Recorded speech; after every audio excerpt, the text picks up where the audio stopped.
मिलान चिन्ह इतना का बारंबारता है, यानी कि मिलान चिन्ह इतना की बारंबारता क्या है।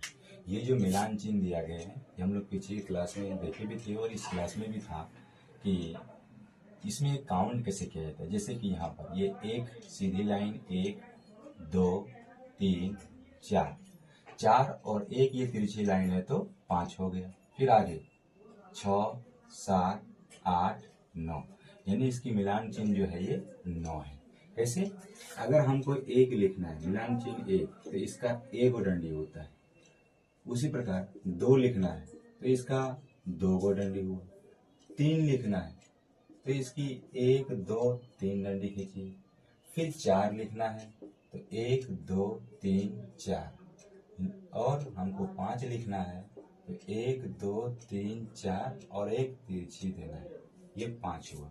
फिर 6 लिखने के लिए 1 2 3 4 और एक काटना 5 और एक अलग से 6, यानी इस प्रकार मिलान चिन्ह लिखा जाता है। यहाँ पर देखिए 5, जब भी आप इस प्रकार कटा हुआ देखेंगे तो इसमें 5 होती है। फिर आगे लीजिए 1 2 3 4 तो 5 4 9 हो गया।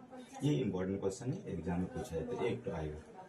यहाँ आंकड़े 17 15 19 20 17 5 6 9 13 18 17 5 और ये 9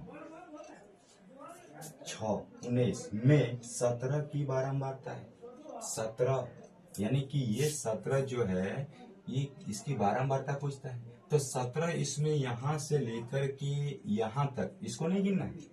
इस जगह से लेकर के इस जगह में 17 कितना बार आया है, बारंबारता मतलब उसमें कितना बार इसको लिखा गया है तो गिनते हैं। 1 हो गया 17, 2 हो गया और 3 हो गया।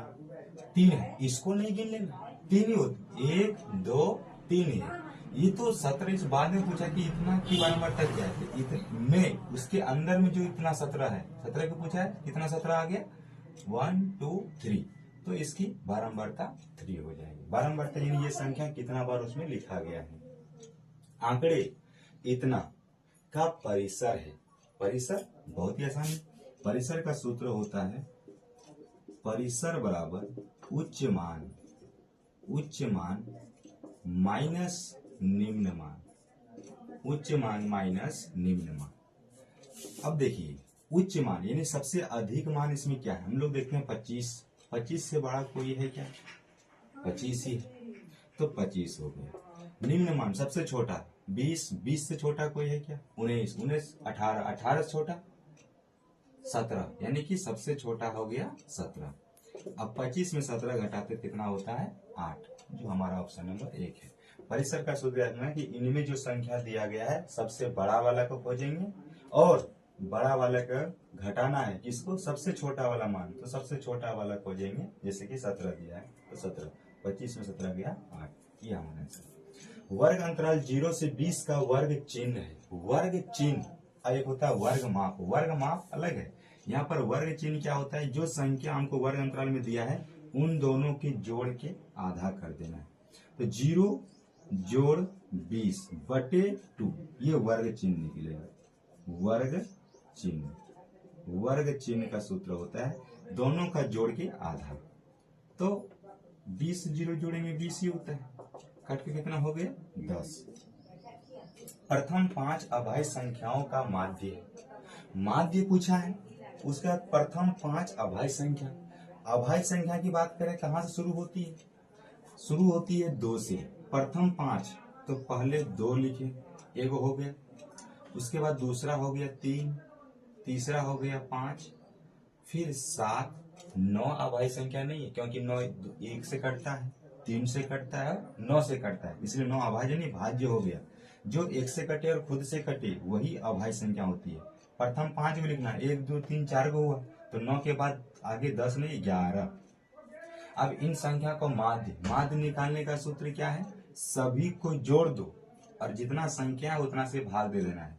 तो जोड़ के लिखते हैं 2 जोड़ 3 जोड़ 5 जोड़ 7 जोड़ 11 बटे कितना संख्या 1 2 3 4 5, 5 से भाग दो, ये माध्य निकल जाएगा। 11 7 18 5 23, 23 3 26, 26 2 28 अब बटे 5, इसको काटना है 5 पचे 25, 5 पचे 25, बचा 3, 5 6 के 30। अब देखिए हमारा ऑप्शन 5.6 डी नंबर में, इसको जोड़ के जितना संख्या उतना से भाग देना है। अगला क्वेश्चन है कि निम्न में कौन सी घटना की प्रायिकता नहीं हो सकती, यानी ये जो दिया गया है प्रायिकता में, ये कौन सी जो संख्या है किसी भी घटना की प्रायिकता नहीं हो सकती है। इसमें याद रखना कि माइनस में किसी भी प्रायिकता की घटना नहीं हो सकती। जब भी आपको माइनस दिख जाए, हाँ अगर नीचे माइनस रहता तो फिर नहीं होता, यानी कि एक और माइनस रहेगा तो, यानी कि ये किसी भी घटना की प्रायिकता नहीं हो सकती। और क्या, अगर परसेंट में 100 से ऊपर हो जाए, परसेंट में 100 से ऊपर हो जाए तो वो घटना की प्रायिकता नहीं होगी, लेकिन ये 100 से नीचे है तो ये प्रायिकता होगी। एक से अधिक कोई हो जाए तो वो किसी घटना की प्रायिकता ना होगी, यानी कि घटना की प्रायिकता तब होगी जब 0 और 1 के बीच में हो, तथा 0 1 के बीच में हो, माइनस में नहीं हो सकती और 100% से ज्यादा में किसी भी घटना की प्रायिकता नहीं हो सकती। अगला क्वेश्चन, दो घनों के आयतनों में दो गो घन है, ये मान लिया जाए हम लोग पहला घन है और अगला ये माना लेते ये दूसरा घन है, एक पहला घन और एक दूसरा घन।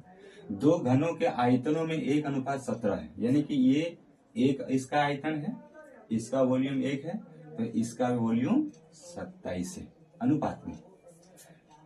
तो उनके पृष्ठ क्षेत्रफलों का अनुपात क्या होगा, पहले हमको इसका भुजा ही पता नहीं तो आयतन दे के रखा, आयतन से ही निकाल लेते हैं।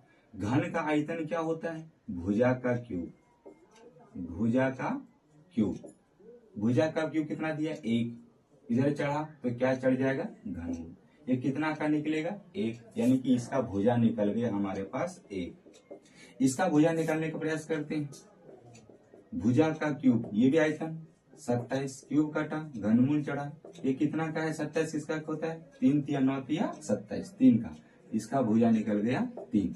अब हमको पूछ रहा है कि इनके पृष्ठ क्षेत्रफल, पृष्ठ माने संपूर्ण पृष्ठ क्षेत्रफल का अनुपात निकालना है।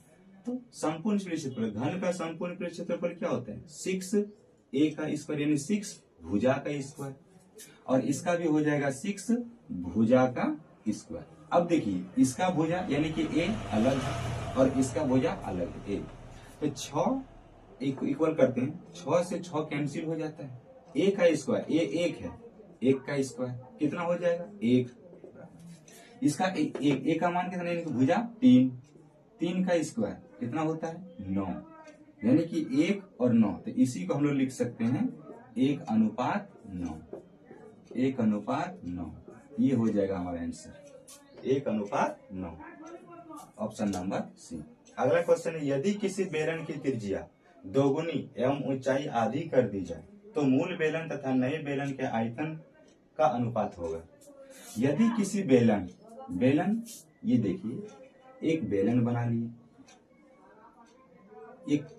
ये कोई बेलन है, यदि किसी बेलन की त्रिज्या दोगुनी एवं ऊंचाई आधी कर दी जाए, अब इसका क्या बोलता है, एक अदर बेलन बनाना है, मान लिया जाए एक अदर बेलन, ये अब ये इसका ऊंचाई कुछ मानना है और यहाँ से त्रिज्या भी कुछ हम लोग को मानना है। यदि किसी बेलन की त्रिज्या दोगुनी, पहले हम लोग त्रिज्या अगर 1 मानते हैं तो इसका त्रिज्या 2 गुना, तो त्रिज्या कितना हो जाएगा 1 है तो इसका 2 गुना तो 2 हो जाएगा, ठीक।